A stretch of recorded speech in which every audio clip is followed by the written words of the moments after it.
Start watering like crazy. Does it happen to you, any one of you out there? We're back now with Eartha Kitt, whose eyes are watering like crazy in New York. Please welcome my first guest, Eartha Kitt. Good to have you back.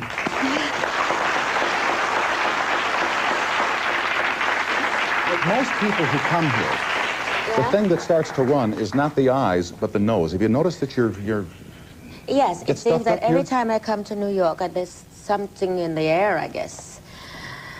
Some kind of pollution that is not feasible to my ism. Mm-hmm. The last time that you were here, we talked about that whole thing at the White House, so I don't want to go through that. Yes, so let's not. Want to take these off? Some night we're going to have tonight, huh? And in our next half hour.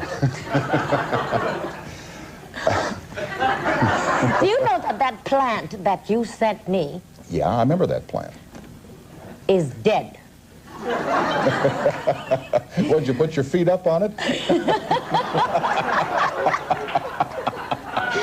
That's very cute of you. Listen, I want to know about you as a little kid. And reading about you this afternoon, they said that you worked in the fields as a little girl, that you were, picked I'm cotton. still working in the fields. I know, but this was the cotton fields down south, that you actually were, forgive me, a cotton picker. What's the difference between being whatever it is that we are doing today than being a cotton picker? We are survivors. I understand, but when you were a little kid, what did you think about surviving? What did it mean to you then when you were a little girl living in the South, in South Carolina, thinking about the future and surviving? What did it mean to you way back then? Actually, I don't think that I thought about it. I know that I didn't think about it because as far as we were concerned, I don't think that we thought about the future. We thought about the moment. And I feel today that I'm still thinking about the moment. The future is something that comes, and if it's going to come, it will come. But what are you doing about this moment in order to enhance the next moment? Mm-hmm. And if you are enhancing the next moment, then the future will come. Well, I'm going to keep after this. When you were a kid, what did you do to enhance moment after moment then? To keep the clock ticking, as it I kept picking cotton. That was it? What were the happy times? What were the joyous times? But look, Tom, it's not a matter of thinking of yourself in terms of what am I going to do for my future in order to make myself more secure. Mm-hmm. There is no such thing as security. I never think about security. I think about... That's it. I don't think that I think beyond whatever this moment is. Come on, Eartha, you're a little kid, you're living in a town or an area called North, South Carolina. And you certainly don't want to spend the rest of your life there. You don't want to live and die there. You want to go somewhere else and do something. You must have thought about all kids think, how am I going to get away from home? I don't think that I thought that way. And I don't think that I think like that today. I don't think about how am I going to get away from home because my home is in my belly button. And when my belly button starts running in the wrong direction, then I say it's time now for me to make a move and take one step forward or take one step to the side or whatever the case might be. But I don't think that I ever thought that way. It is what are you doing today that's going to enhance the tomorrows. Well, what have you done all day today to enhance tomorrow? Well, I came home this morning. I was picked up by Cecil Gorey. I don't know who that is. Well, he is our producer for Cowboy and the Legend. Mm-hmm. And he picked me up this morning. I came to the apartment, and you know, I'm not an apartment person at all. Because as long as my feet and my hands are in the dirt, I'm okay. So he picks me up this morning, and I came to the apartment, and my daughter said, shut off the world because my mommy needs a rest. And when the time came for me to be here, here I am. Mm-hmm. This play, The Cowboy and the Legend, the Burt Reynolds Dinner Theater, what is that? People come in there and they have dinner while you're performing, or is it before you're performing? Before. I have never worked in a dinner theater before. As far as I can remember, I have never done one of these projects before. But the Burt Reynolds Dinner Theater that I like very much, actually. It really is, I think, one of the places that should be a continuation all over the country, because it gives apprentices, it gives us a chance to improve our craft, to be exercising the isms of ourselves artistically, and at the same time it also teaches you the behind the scenes, so that the apprentices at the theater who are learning how to put up the scenery, take the scenery down, learn the lighting that you have got here and all this sort of thing, we all have a chance, like I had when I was a child here in New York. And I think that I am extremely lucky, because I came in on the fringes of vaudeville. The Roxy Theater, the Strand Theater, those are the places that I learned.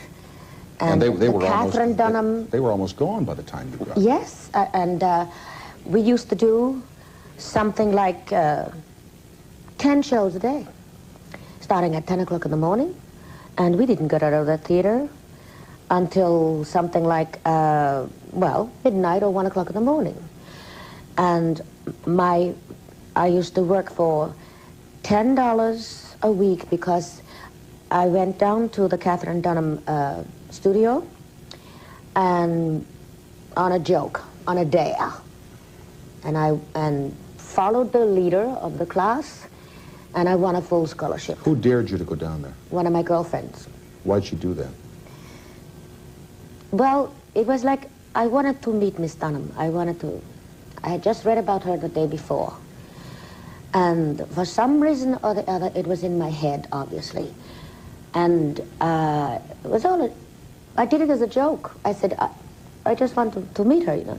So when I got to the studio, which was on 59th Street and Park Avenue, something like that, and she was being sponsored by Doris Duke and blah, blah, blah, blah, blah, blah. And my girlfriend Joyce, I was living at Madison Avenue at 115th Street at that time. And we went down to the studio because I just wanted to meet her, and she dared me to get into the class. She dared me. Where's Joyce today? She's still living at 115th Street and Madison Avenue. Married with I don't know how many children and so forth and so on. Anyway, I took the dare, joined the class, followed the leader, and wound up with a full scholarship. I wonder if Joyce says to this day, you know, if I hadn't dared Eartha Kitt, she wouldn't be where she is today. I'm still looking for a job. I got commercials waiting. We'll continue the employment search with Eartha Kitt right after these announcements. C'est si bon de partir n'importe où, bras dessous, bras dessous, en chantant des chansons. C'est si bon de se dire des mots doux, de petits rien de tout. With Eartha Kitt, you mentioned something in the station break there that I don't want to bring up, but you're comfortable with it. So something's going on in your life right now. And I'm going through my changes. And I think that lots of women should know. It's not difficult for me, but other people seem to make it difficult for you. And I think that when we get to a point that you realize that God is going to do his thing, why be afraid of it? Because it's going to happen anyway. Now, and I'm just going through my changes. And I think I will write a book about it. It's not uncomfortable for me, because I understand it, and I can accept it, because that is nature, and don't fight Mother Nature. How are you changing? Can you feel things changing within yourself? Oh, yes, it's tremendous. It's a fantastically marvelous experience for me, because I research myself every day, and I think, now, Eartha, why are you behaving this particular way, at this particular moment, at this particular time? And I say, well, God has his ways, and don't fight it. Don't take pills, don't take anything, don't just within your own head realize what is happening to you and accept it. Deal with it, adapt, adjust to it. Because you can't fight it anyway. Don't try it. And do you resent getting older? No, because I don't think about getting older. I think it's much more important to realize that you are maturing. And it's much more important to realize that every day we're in school. And where aren't we learning from this particular kind of education every day? If you were at a White House luncheon this week, is there anything going on in the world today that would prompt you to stand up and say, hey, wait a minute, this is what we ought to be talking about? I would say, stop the world, I want to get off. I would say, that's the way I feel at this particular moment. I feel that we are now in such a predicament that people are being so prostituted and being so whored off by politicians and by those who call themselves VIPs. The importancias of our world are not doing the right thing by us as people, as citizens, as human beings. I would tell the whole world to stop paying taxes. So what are we paying them for? I don't mind paying taxes if it's going to be rewarding of some kind. But why should I be paying taxes, particularly in my case, when I wasn't even given a birth certificate when I was born? I said, if the government doesn't realize that I exist, why should I recognize that they exist by paying taxes? Right. But, I mean, in order to get my work permit and passports and things like that, of course, then they say, okay, now you exist. But they didn't accept that when I was born. So I still feel until this day I should not even be paying taxes. Why didn't you get a birth certificate?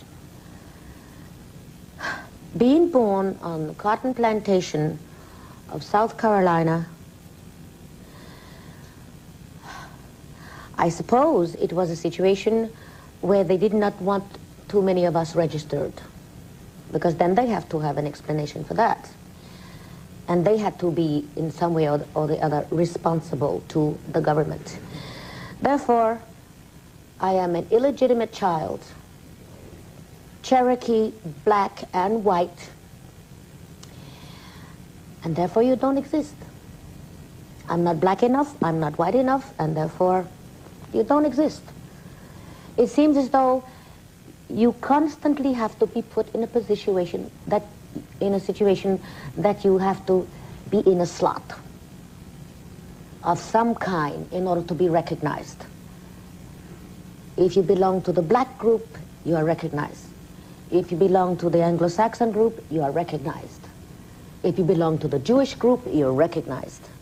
And somehow or the other, if you are born under any given circumstances that says you don't belong, you don't get a birth certificate. At least that was when I was born. So I don't have a birth certificate. And I'm still asking the American government, if you don't give me a birth certificate, and you say you didn't give me, and if I don't have a birth certificate, why am I paying taxes? Because you told me that I don't exist. Knowing all that, you married a white man. Mm-hmm. Why? Why? Because he was there.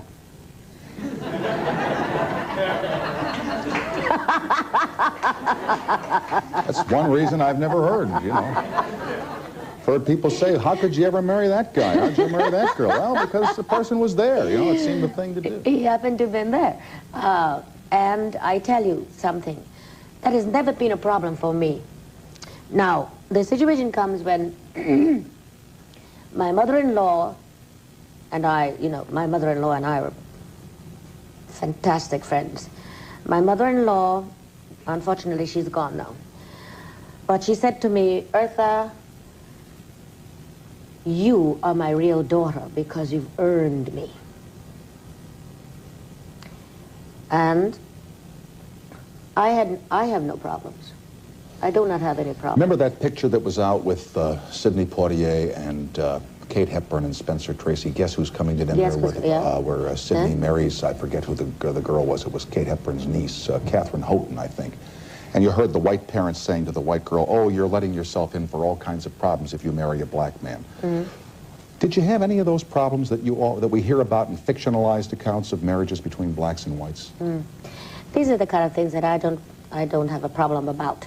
It's unfortunate that other people do. And if I say to myself, and I feel very strongly about that, if I don't have a problem, if it's your problem, then you have to deal with that. Now, my daughter was interviewed by somebody like you, and they asked her, how does it feel to be an integrated child between a black and white situation? And she says, well, my mother doesn't think it's a problem, so why should I? Good answer. First of all, the question wasn't proper. The question should be, have other people expressed their problems about your having a black mother and a white father? Because obviously the daughter had no problem, or she would not, you know. Well, that's one of the reasons why my mother gave me away. Is because... This gets complicated, doesn't it? Well, it gets complicated because people make problems for themselves. And they think of it in terms of a problem because they have been pressured by these problems that are supposed to be, I don't know, you know, it's like Queen Victoria's general sitting on the edge of Africa and saying, if you educate the houses, you will lose Africa. Which meant that no black person in the whole entire world is entitled to be educated. And the situation is now that, well, we can go into missionaries, we can go into religion, we can go into all of these isms that have fornicated people from here to Timbuktu. And if we're not intelligent enough to clear our own heads in order to find out what our own gut values are all about and what our own spirits mean, we will constantly be fornicated by these isms. Try religion. That seems a logical pause, doesn't it? We'll continue with Eartha Kitt right after these announcements. Back now with Eartha Kitt. You know, in listening to what you were talking about there, one could get the feeling that Eartha Kitt is really an angry woman. Are you angry? No. Bitter? No? No, I'm not angry. I'm not bitter. But I'm very concerned. And I don't think that any of us should walk through life in anger, because it's very destructive. If you are a positive thinking person, something positive will happen. Unfortunate thing about that, according to what Dr. Einstein tells me, is that you have to have something negative to plug into. It is unfortunate, isn't it? Isn't it? This thing, The Cowboy and the Legend, it's a musical show. Yes. Briefly sketch the plot, and then I'm going to put you to work. Yes, it was done at the Burt Reynolds Dinner Theater with Tuck Milligan, who was opposite me, and it was produced by Cecil Gorey out of the Network Studio on 9th Avenue. And that also was an extremely interesting situation for me, because I just went to look at it. And the next thing I knew, I was involved. And the next thing I knew, everything started forming together. And the next thing I knew, I became the legend, and Tuck Milligan is the cowboy. But it's not about Western. It's not Western music, you know, things like that. It's my kind of songs and mixed with the idea of Western music. Okay. Can we get you to go back there and we'll listen to it? Try it. You might like it. Okay. Would you unclip that little microphone before you stand up? You want your shoes back, or are you comfortable barefoot? No, I was born barefoot. Why should I wear shoes? Okay, all right. Like I said, the lady doesn't want to wear her shoes. The show is called Cowboy and the Legend, and, oh, let her walk right in front of it. It's okay. Just walk right. Oh, got it. Okay. Here is Eartha Kitt. This song is entitled No Substitute for a Man. Eartha?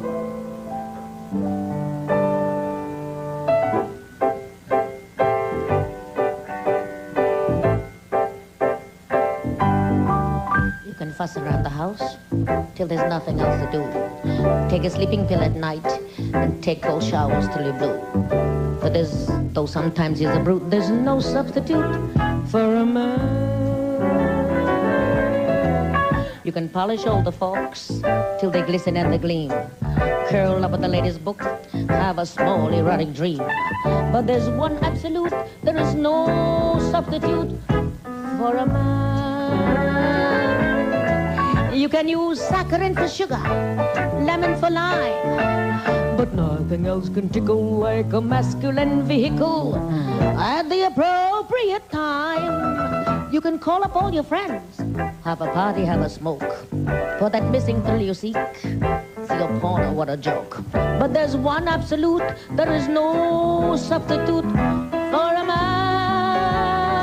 So let me touch one, let me feel one. As long as he's a real one, there is no substitute for a man.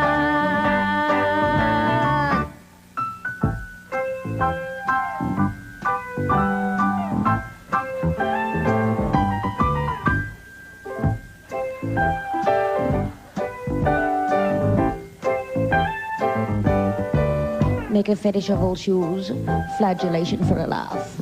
Ogle playgirl centerfold, who can love a photograph. I'm not one for make-believe, I'm a follower of Eve. Eve found that when she ate the fruit, she could never find a substitute for a man. Don't send me diamonds.